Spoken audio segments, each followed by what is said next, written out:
Hello दोस्तों, तो आइए आज हम लोग देखें कुछ बेसिक मैथ जो कि बार बार कंफ्यूज करते हैं आप लोग को। प्रथम वाला सवाल जो कि इसमें 4 टाइप मैं लिया हूं, और भी टाइप हैं लेकिन अगले वीडियो में लूंगा। फिलहाल 4 टाइप देखिए और चारों टाइप आप क्लियर कर लीजिए, ठीक है। तो यहाँ पर दिया गया है पहला सवाल की प्रथम 10 सम संख्याओं का योग कितना होगा। ये क्वेश्चन बार बार आपको कंफ्यूज करता है। तो देखिए यहाँ पे सूत्र के साथ, इसके सूत्र के साथ यहाँ पर इसको हल भी करेंगे। इसका सूत्र जो होता है एन कोष्टक में n+1, याद रखिएगा। प्रथम 10 सम संख्याओं का योग करेगा तो n कोष्टक में n+1।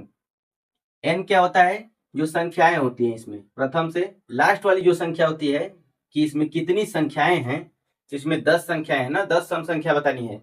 प्रथम 10 सम संख्याओं का योग बताना है। यानी कि हम कह सकते हैं कि अगर बेसिक मैथ से लगाएं तो पहली सम संख्या ये हो गई 2, 4, 6, 8, 10, 12, ऐसे ऐसे 10 ठो संख्या लिखेंगे सम संख्या। उसके बाद उसको जोड़ देंगे तो ऐसे भी निकल सकता है, लेकिन इसका सूत्र है तो सूत्र का इस्तेमाल करते हुए हम थोड़ी सी अपनी बुद्धिमत्ता का इस्तेमाल करेंगे। n का मतलब होता है 10। जितनी संख्याएं हैं इसमें, जितनी संख्या का ज्ञात करना है, 10 संख्या का ज्ञात करना है तो n हो गया 10 कोष्टक में 10+1। अब क्या होगा कि 10 जब कोष्टक हटता है तो यहाँ पे गुणते हो जाता है, गुणते 10 1 11 हो जाएगा। और इसको हल करेंगे तो क्या आ जाएगा 110, जो कि बिल्कुल सही होगा। ये होगा इसका आंसर। आप लोग को समझ में आएगा। प्रथम 10 सम संख्या का योग कहेगा तो ये सूत्र लगाना है, n कोष्टक में n+1 यानी 110। दूसरा देख लेते हैं, प्रथम 12 विषम संख्याओं का योग। अब देखिए योग एक था, ये भी योग है, ये भी योग है, लेकिन यहाँ पे सम था, यहाँ पे क्या हो गया है, विषम हो गया है। यहीं से थोड़ा सा खेला चेंज हो गया है। तो ये क्या होता है सूत्र इसका, एन स्क्वायर होता है, एन स्क्वायर हो जाता है। तो एन स्क्वायर बोले तो जितना एन है उसका स्क्वायर कर दीजिए, वो हो गया एन स्क्वायर, यानी कि 12 का स्क्वायर कितना हो जाएगा 144। बिल्कुल हो गया सही।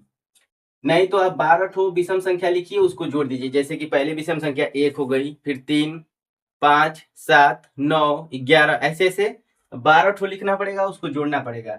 इससे अच्छा है कि उसका स्क्वायर कर दीजिए, आंसर आपके सामने आ जाएगा। ठीक। अगला जो सवाल है, प्रथम 10 सम संख्याओं का औसत अब पूछा है। देखिए इसमें योग था, इसमें क्या हो गया औसत पूछ दिया है। तो जब भी सम संख्या का औसत पूछेगा तो इसका सूत्र होता है n+1। बस n+1 यानी कि 10 जो है, 10 में एक जोड़ दीजिए तो क्या आ जाएगा 11, जो कि आपका आंसर हो जाएगा। ये हो गया। अगर ऐसे नहीं करना है तो आपको अगर और मतलब कि पन्ना भरना है सिर्फ, तो ऐसे भी कर सकते हैं कि प्रथम 10 सम संख्या लिखिए, यानी कि पहली सम संख्या 2 लिखिए, 4 लिखिए, 6 लिखिए, 8 लिखिए, ऐसे ऐसे 10 ठो लिख कर उसके बाद जोड़िए, उसमें 10 से भाग दे दीजिए, जो आएगा यही आएगा। ठीक। यहाँ भी यही आ जाएगा 11, और इस तरह भी वही आएगा।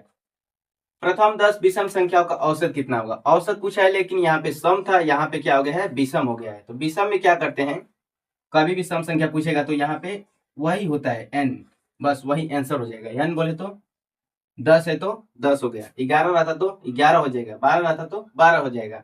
यानी विषम में अगर औसत पूछेगा तो जो रहेगा, जितना संख्या का बताना रहेगा, वही उसका आंसर हो जाएगा। यानी 10 इसका आंसर हो गया।